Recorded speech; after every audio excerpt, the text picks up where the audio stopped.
சுவாமி கோவிலில் மாசி திருவிழா கொடியேற்றத்துடன் தொடங்கியது. அதிகாலை 5:30 மணிக்கு கோவில் செப்பு கொடிமரத்தில் மாசி திருவிழா கொடியேற்றம் நடைபெற்றது. இதில் திரளான பக்தர்கள் பங்கேற்று சாமி தரிசனம் செய்தனர்.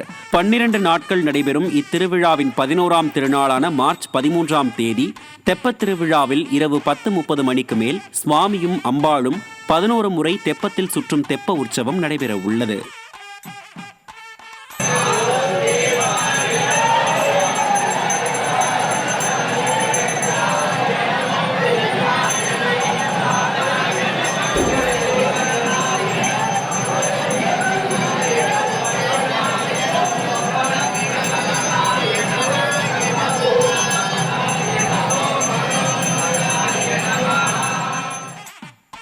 திருத்தணி முருகன் கோயில் மாசி மாத பிரம்மோற்சவம் இன்று கொடியேற்றத்துடன் தொடங்கியது.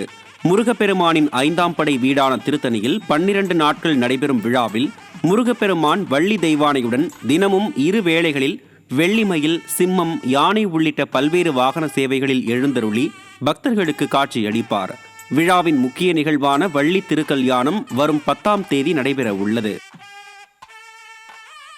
தஞ்சாவூர் மாவட்டம் கும்பகோணத்தில் காசி விஸ்வநாதர் கோயிலில் மாசிமக பெருவிழா நந்தி கொடியேற்றத்துடன் தொடங்கியது.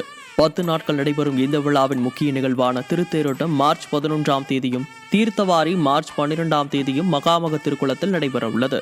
காசி விஸ்வநாதர் கோயிலுடன் சோமேஸ்வரர், அபிமுகேஸ்வரர், கௌதமேஸ்வரர், காளகஸ்தீஸ்வரர் உள்ளிட்ட சிவாலயங்களிலும் மாசிமக கொடியேற்றம் நடைபெற்றது.